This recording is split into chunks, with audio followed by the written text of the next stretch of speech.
Assalamu alaikum warahmatullahi wabarakatuh. Daawwattoota kabajamtoota Roozattuu hundi keessan nagaan kee qilleensaan kan ona damaddisinaa qoosni jecha haadha abbaa yoo deemu jira gara dodolaa. Akkasii warri haadha abbaa dodolaa akkamitti nu simattanii akkamiin nu eegdanii isiniin jedha. Karas deemaa jira inshaallah ta'ii rabbiitiin du'aa nu godha achi deemee ofirraa achi ooleetiin gala jedheetiin kara haadha abbaa yookiin dodolallee ga'uufiin deema akkasii bakka ga'e hunda'u isin himaa akkamiin nagaa qabdanii jirtan daawwattoota kiyyaa nagaa isin gaafadhee osoo amantiif kutaa hin jenne guutuma keessanuu jechuudha baganaa jiraattanii jiruun tun waan guddoodha. Maruma keessanuu amma deemaatiin jirra makiinaan ka'uufiin deema hadhaachi deemaatiin jira tokko jedhee dodolaa haadha abbaa irraa eegalu jira dodolallee ga'uufiin deema achirraan biyya maraan dhagachuu jira akkasii daawwattoota kiyyaa yoo natti tole ammootu keessa bubbulaa yookiin ammootu ijoollee wal barruuntu jira sanillee yoo kadhabu taate ba'aa jirra amma kun garuu makiinaan argitanii ba'aa jirra. Ofirraa achuma dhaqee deebi'aa karaa kanaa bashannanaaf jedhee gara haadha abbaa gara ichirraan dodolallee gahiin gahaa deemaa jira ayyee daawwattoota kiyyaa ijoollee dodolaa guutuun keessanuu warri wal argine wal argullee baannoo assalaamu alaikum warahmatullahi wabarakatuh. Yeroo biraatis isin irra deebi'uu hin dandeenya abbaalee roobee keessaa gabbahu jirra akkasii daawwattoota kiyya gadhumuraan afaana turaa bakka ga'e hunda'u isiniif hima.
akkasii daawwattoota kiyyaa walitti deebineetiin jirra. Kun diinshoo karaa paarkii jechuun bakki tokko bosonaatii oolan jechuudha. Bakki tokko jechuun bineensonni adda addaa bakka kanatti muka kana keessa argamanii.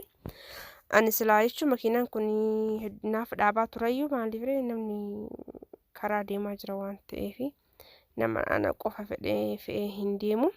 Akkasii kun diinshoo geenye jirra. Kun karaa diinshoo jirra. Karaa paarkii diinshooti. Akkasii daawwattoota kiyyaa karaan kana fakkaata. Amma achi booda hadabbaa achirraan dodolaa deemeetiin nin deebi'aa danda'u yookiin namootni takka taa'uu barbaada. Akkasuma daawwattoota kiyyaa jaldeessa laalame. Jaldeessa yeroo dhugaa rabbii yoo isinitti karaa kana namni kun yeroo baay'ee darbu waa itti darban jechuudha. Waa kennaniif nyaata, qorsoo, diinshoo bakka waanuma jiru hin kennaniif kana barate karaarra ta'a jaldeessi waan isin ajaa'ibu. Ammallee guyyaa takka dhufee nyaata waan xiqqoo bitee fi suuraa hedduu wajjin ka'uu barbaada. Garuu nama dhiisu jedhanii dhugaa akka ta'e kan hin beeku. Maaliif baqqaan jira miidhoysee garuu nama xiqqoo hin laalamee gaaf tokko asuma dhufee deema inshallah ta'e rabbiiti. As dhufuu gaafa deemu wal arginaa waliinuu laalla. Akkasii daawwattoota kiyyaa haga xumuraatti na faana turaa karaan kana fakkaata. Ammallee gara sibsibeellee yoo geenne gara washaa jechuudha. Bakki hedduu namni itti dhumu jechuudha.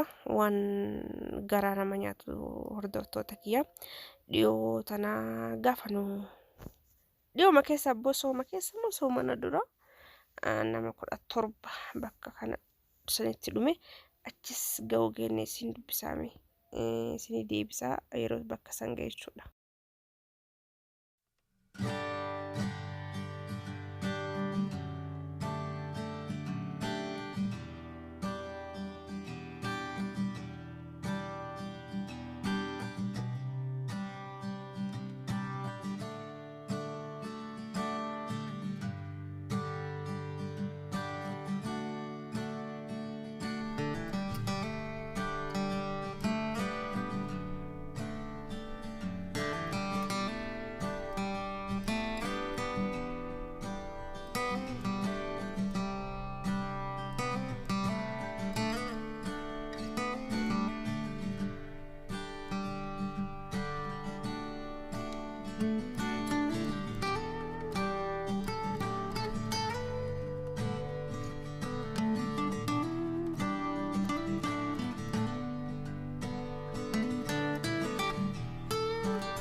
Nama kuda torba asitti moo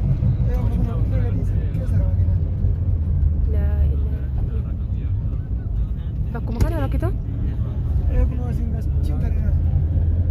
bakka kana moo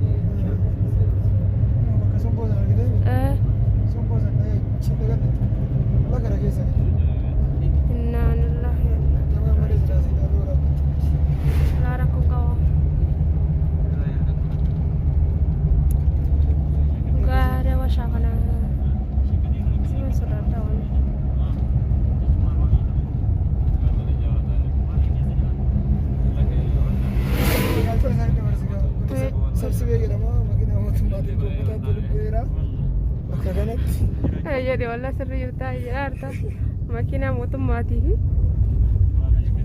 taa ummata wali bu'e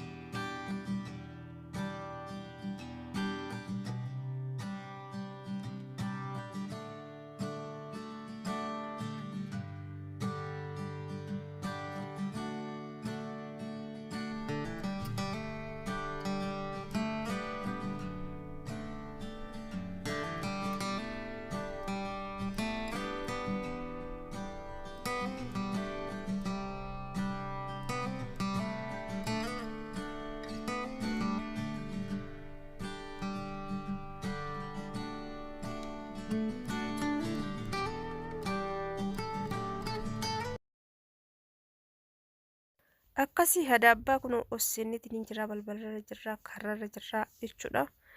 Kinoo makiinaan dhaabbachuu jira booda walitti deebina qo'ame. Akkasii hordoftoota kiyyaa viidiyoo dhaabeetiin ture viidiyoo ka dhaabee booda makiina yaabbadhee gara dodola kunoo dodola seeneetiin jira dodola deemeetiin jira dodola laga tokko jira jedhanii laga san gabbu'eellee laaluu natti toluu dhabu garuu viidiyoo waraabeetiin maqaan isaa maal jedha jedhu ijoollee wajjin baay'ee yaabbanneen jiranii isaniin hin gaafadhaa maal jedhamti bakki kun jechuun bakki bishaan kun jechuudha bishaan dodola. Akkasii hordoftoota kiyyaa gaxumuudhaan nafana tura seenee jira dodola jira aadaa abbaa bira ol kute geessallee wanni hin jenne akkasii fi maraafuu nafana turaame.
Akkasii hordoftoota kiyyaa layni kun laga koora dodolaa jedhama. Laga koora dodolaa jedhama. Kunoo as dhufnee isiniin jirra. Akkasii ijoolleen takka ijoollee wal arginallee jedhuun hin jira wal argine yookiin namootu ofirraa xiqqoo bashannanee ofirraa gala. Akkasii hordoftoota kiyyaa gadhumaraan daawwachuu keessaniif galatoomaa. Assalaamu alaikum warahmatullahi wabarakatuh. If jiraadhee du'uun koo egaa waan hin oolle gaarifamneenya keenya walii